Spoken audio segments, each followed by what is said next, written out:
Welcome to Off the Track on Wisp Sports Radio, Episode 3. Off the Track is about flat track roller derby, featuring exclusive interviews. I'm Mick Swagger, and at Wisp Sports, we believe that women in sport deserve equal coverage. Thank you for joining me on this all-new show, all about roller derby. Off the Track podcast is hosted by me, Mick Swagger. My pronouns are she, her. At Off the Track features interviews of coaches, players, former players, business owners, and fans of flat track roller derby. We can be found on Wisp Sports Radio. This episode is recorded on the traditional lands of the Chinook people. I'd like to give acknowledgement and respect to their elders past and present. On our third episode, we will be discussing the concept of systemic change in roller derby. Lately, our community has been confronting issues of sexual abuse, transphobia, and racism. How we deal with these very hurtful topics has been hit and miss, and if I'm honest, mostly miss, in my opinion. How can we as a community confront this head-on in a way that acknowledges those hurt and oppressed, then create and maintain safe space for folks to thrive in this community? Content warning, we will be discussing instances of bullying and racism in sport. Today we'll be focusing our discussion on the topic of when policy, diversity, and inclusion fail POC in roller derby. I'll be joined by Naty Guerrero-Diaz, a Chilean woman living in Narm, which is situated on land stolen from the Wurundjeri people of the Kulin Nations, an immigrant of Australia, and who is a long-standing executive committee member of the Victorian Roller Derby League. Naty, welcome, and thank you for joining me today. Thank you. Thanks. It's nice to be having this conversation with you, Mick. Just at the outset, I'd like to say that although I'm usually in Wurundjeri land, today I'm in the land of the Bunurong people of the Kulin Nations, and I want to pay my respects to their elders, past and present, and also acknowledge that this land was stolen and that the Bunurong people's sovereignty has never been ceded. Thank you so much for that acknowledgement, Naty. Would you mind just giving a brief synopsis of your derby involvement as well as your pronouns? Sure. So my pronouns are she and her, and I first became aware of roller derby in around 2009, and I joined VRDL at that stage as a freshie, and I have spent my entire derby career with VRDL. I've never been a member of a different league, which I think is quite unique for a lot of us now, especially long-standing players and people involved in the sport. And although I've never played at the highest levels, I have played in lots of different levels, and also I've been involved in the running of the league, in the executive of the league, and in leadership positions throughout the league for most of my time as a member of VRDL. And now I've taken a bit of a step back, but I am still a member of VRDL, although I don't have any leadership positions or playing positions anymore. Thank you so much. Just to kick things off so that we can give some background and frame this discussion, I will be speaking to my own personal experience at VRDL so that we have context in the discussion. However, it's not just about my experience. It's meant to prompt discussion on how to create systemic change in our leagues through policy, which is something that you can speak a lot about, Naty. And I invite you to contribute as much or as little of your personal experience as you'd like, and also speak to mine since you were on the exec committee while I was a member. And I just also like to acknowledge, as you said before, as being leaders on teams and leagues, we hold many other POC stories, and I personally don't want to share those as they're not my story to tell or the focus of this discussion. I really want to keep it, surrounding policy and how it affects oppressed folks. Yeah. Look, that sounds right, and I think the personal stories are, they're difficult, and that they're what makes us, the personal experiences are what makes us people. But ultimately, I think we need to move away from personal stories, and into organizational stories in order to affect true change that moves away from just the interpersonal and moves into the systemic. Because I think that's what we need. I mean, too often, I think we get bogged down in what it, or at least I guess some people get bogged down on what they see as an interpersonal issue when in fact it's a systemic issue and they're just not seeing it. So I really kind of want to move into that systemic discussion. That's exactly it. Can you tell me why it's become such an important subject for you? Yeah, look, it's always been an important subject for me, but I guess the catalyst for what's happened more recently is that I've always been a leader within the league. I've always had positions of leadership, and also those unofficial, I guess, positions of leadership where people come to you or come to me for advice or for guidance on what to do in certain areas. And I think whilst I've been holding official positions of leadership, I have tried to affect change, particularly in inclusion and diversity. And more recently, when I step back, I'm still being asked to come in and have those discussions. And on International Women's Day, VIDL was invited to speak at a forum, and I was invited to be a part of a panel at that forum talking about diversity. And it struck me, not for the first time, but I guess for probably the upteenth time, that I was the only person of colour in that panel, and also I was the only person speaking about race. And I raised that with the league after the forum. The forum was actually quite a painful experience for me personally, because it was this whole forum talking about diversity and we didn't once speak about race except when I did. And that is hard to hear.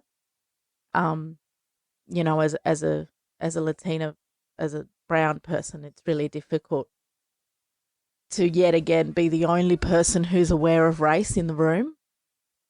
And so I raised that with the league, and the league committed to making changes. And if I'm honest, I haven't seen the fruit of those changes. And that was, a couple of months ago now. So that's probably been the catalyst for this latest discussion. But in terms of whether it's an important issue, it's always been an important issue, at least for me. Obviously, having always been brown, it's always been at the forefront of my mind. Absolutely. And definitely this discussion has been one that I've had with several people throughout my time playing roller derby. But I think at this juncture, it really feels pivotal to bring to the wider community, because it's becoming such a problem within leagues to not address, or to address racism improperly, in my opinion. Yeah, and I think, the other thing is that I think roller derby has made a really concerted effort, and I think to a certain extent quite a successful effort to try and include people from other types of communities or other oppressed communities. We've had lots of discussions around transphobia, and of course the issues are still there and they're still very prevalent. And I'm not suggesting that we've done a perfect job of eradicating transphobia in the roller derby community, far from it. But I think, particularly within VRDL, we're always talking about it. It's always an issue that is at the forefront of people's minds. How can we be more inclusive? How can we be, how can we be more welcoming? And yet, that same type of discussion isn't had about race. And to someone who is really committed to diversity and inclusion like I am, it's really painful to see people actively trying to include, everybody except, except for people of who are black and brown or who are not white, and that's why I think it's so pivotal at the moment, because we're doing so much good work in other spaces, and we're not doing, I don't think, very good work in this space. Absolutely agree. People have a really I think an easier time including gender minorities, and maybe it's because it's reflected within their own, community, and maybe even they see themselves in that space. And so creating a safe place is something that feels easy because they know that maybe what they would want or what is needed. How do you think that we can do that better for people of color? And by using policy specifically? Yeah, I think the failing of policymakers is often that we make policy to serve the majority of the group. So say we have a group of, 100 or 150 members, and we make a policy that's going to serve, 98, 99% of those members. The problem is when you have a group that's been excluded from roller derby for a long time, like particularly in Australia, people of other cultures or non-white heritage, then they're not going to be served by a policy that serves the majority because they are in the minority. We know that. And so particularly when you have policy that serves the majority like that, it often is silent on race. It's silent of issues that affect the minority of members, and that is a failing. Because as soon as you're silent about race, as soon as you're silent about oppression, that is when oppression is able to flourish. That's when you're able to push it to a side. In the implementation of that policy, you're able to quite legitimately not take that issue or that diversity or that cultural factor into account because it's not accounted for in the policy. And I think that's the biggest failing of policymakers. Yeah, absolutely.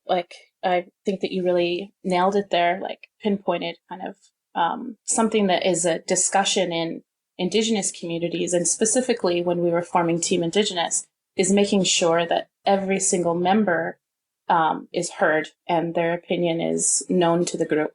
And that's, an Indigenous type of leadership I've experienced from the time I was a small person, in knowing that if we are creating systems and policies for a group, it has to include every single member of that group. So important. Yeah, absolutely. And I think policies go some way towards that. You have to create and write policies that are going to serve the most marginalized, the most oppressed, the least represented. Because if it serves that group, then it will serve the rest of the group as well. Because nobody wants to feel marginalized. So if you write a policy with that in mind, I think it's going to be, it's going to stand you in good stead. But I don't think it's enough. I think the magic of a good policy, or maybe not the magic, but certainly the strength of a good policy is its implementation. And I think that is when people's personal biases or their unexamined racism or unexamined,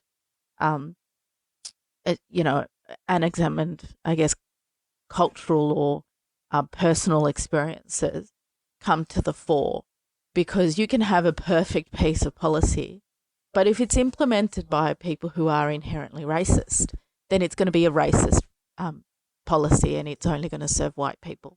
Is my view. I don't know what you think about that, what your experience might be of that, Mick. I mean, one of the most difficult things that I experienced was trying to follow policy at VRDL and understanding that while the policy was meant to help mediate and help people solve interpersonal problems or, whatever types of issues they were having, the way that it was administered by people that are inherently racist meant that I was experiencing like extreme racism throughout trying to use policy. So I just found that it allows perpetrators to continue to traumatize other people. And I saw it at all levels of the league, and I was coaching all of the different teams. And I think the only parts of VRDL I wasn't involved in was the executive committee. So I was figuring out how to navigate this system and these policies when they were working against me. And I don't know the answer to creating better policies or how to be more inclusive, but do you have any ideas about how those things can serve more people or how they're implemented better? I'm not sure what the answer is. Yeah, look, I mean, I think you've got to start with a piece of policy, or policy writers who are thinking about the most marginalised people, rather than thinking about the majority of the people in the league, because that piece of policy is unlikely to be silent about the issues that are oppressing that group. If you write a policy that is targeted at eradicating a certain type of oppression, say gender oppression or gender diversity oppression or race oppression, then it's, it would be silly to write a policy that's targeted at that never mentions that oppression. So I think that would help this issue of silence within policies about the issues that are important. But also I think just as importantly, or even more importantly sometimes, you have to train the people who are implementing those policies to have those issues at front of mind. You can't just pick up a piece of policy and follow it step by step without at every step saying to yourself, as an administrator, as a leader, okay, who are the people involved and what are the issues that are facing those people that are most oppressing those people? You must start with that question at all times, because if you don't, then you will miss the elephant in the room. And I think when you and I were going through the issues that you were having at VRDL, Mick, that was part of my thinking or part of my approach when I was trying to move through or navigate through those issues was, well, what's going on here? What are the dynamics, the interpersonal dynamics between the people involved or between the people in leadership? And I was trying to make an effort not to overemphasize those, but also not to sweep them to the side. I think that is an attitude, that is training, and that is an issue of implementation by administrators that you can't leave to chance, in my view. Yeah, and I really appreciated the way that you approached it. Where I think things became amiss was not in the interpersonal issue that I had, but in my leaders surrounding that, and them being unable to really support or see what was happening. So their response to that issue felt very racist. I was told those typical things of like, smile more, or, ask not to talk, or asked not, to just kind of like quiet myself and just kind of suck it up and take it. But then, what I was really trying to get at was this idea of restorative justice, which is an Indigenous value, over punitive justice, because everyone's like, what do you want? You just want this person punished. Like, absolutely not. I want to resolve this in a good way. Like, I want to be a part of this community. I want that person to continue to be a part of this community, but we need to learn from these types of challenges that come up. And so how do we do that in a good way? And also use policy so it's supportive. And I think, as we went about that process, and I got this really very small one-line email that was like, the issue has been resolved. And I was like, wait a minute, how has this been resolved? I haven't actually been able to talk to anybody and have a good outcome. So do you think that, I guess kind of what are your ideas about this idea of the resolution of these policies as well, the punitive versus restorative idea? Look, I think that in a small community where you have to not only kind of interact with that person, but often you have to interact with that person really closely. You have to be in the same team. You have to be on the track together with the same goal. You have to work together, and also physically you have to be quite close to them, and you have to trust them enough to, block you and to block them and stuff.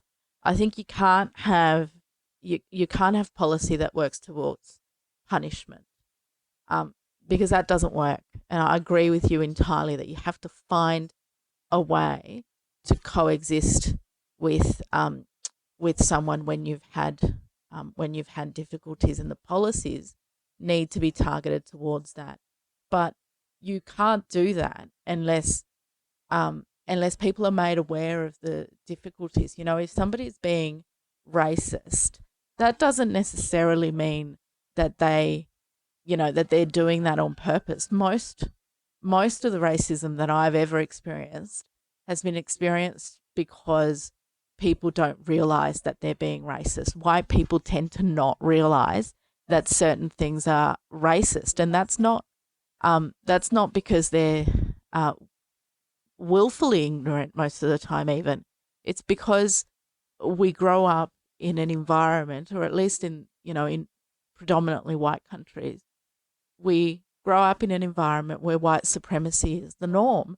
And so when people are practicing white supremacy, they don't see that as racist, whereas people of color, of course, experience that as racism. And we have to, I guess, be willing to name that and to own it, and to say to each other, listen, that behavior is racist, and not allow that to be an insult, but rather an opportunity for change. I don't think we're there yet, but as administrators and as leaders of roller derby leagues and clubs and sporting clubs generally, we have to have the courage and the tenacity, I guess, to say to our members, we're going to be calling this stuff out, and you need to come along. And you need to see this as an opportunity for change, and an opportunity for you to get along with all members, and for you to work with all members. And you can't just kind of curl up in a ball of white guilt, because that doesn't work. Absolutely.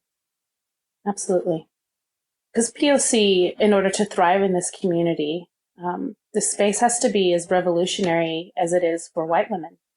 And from what I've seen over the past 10 years and coaching around the world, it's not everywhere. It's not most places. And I'd really like to see that change. Absolutely. I mean, white women, or, white derby players are often, and we hear it all the time, are often saying, this is the most revolutionary thing that's ever happened to me. I've grown as a person. I've met people who are like-minded. I've, enjoyed my time in the community, and that's all true, but it's not true for all of us.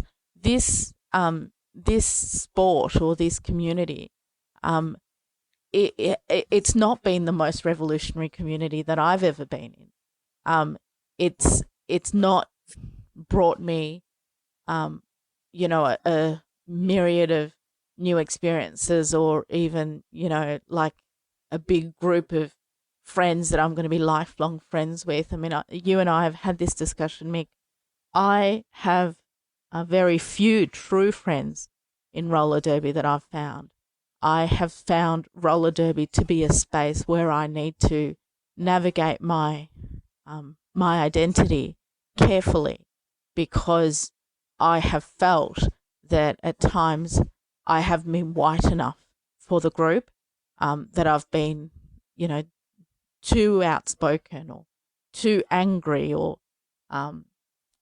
too physical in a space that values physicality, and those are issues of race. Those are issues that arise because the league that I'm part of is, I would say, at least 98% white, and has been the entire time I've been a part of it, and hasn't really been willing or able to look at that and address it head on, which is a real shame. It is a real shame, especially in a city as, diverse and big as as Melbourne is. Yeah, absolutely. I mean, I can count the people of colour who have moved through the league. I can name them all, and that in itself is a problem. I couldn't name all of the queer or gender diverse people that have moved through the league, because there's just too many of them. They make they're a large part of the league, not just in terms of leadership, but also in terms of numbers. And people of colour are not, and that is not reflective of the kind of city that we live in. It's certainly not reflective of the area of the city that the league is situated in, and it's absolutely not reflective of the kind of revolutionary community that I would like to be a part of. Absolutely.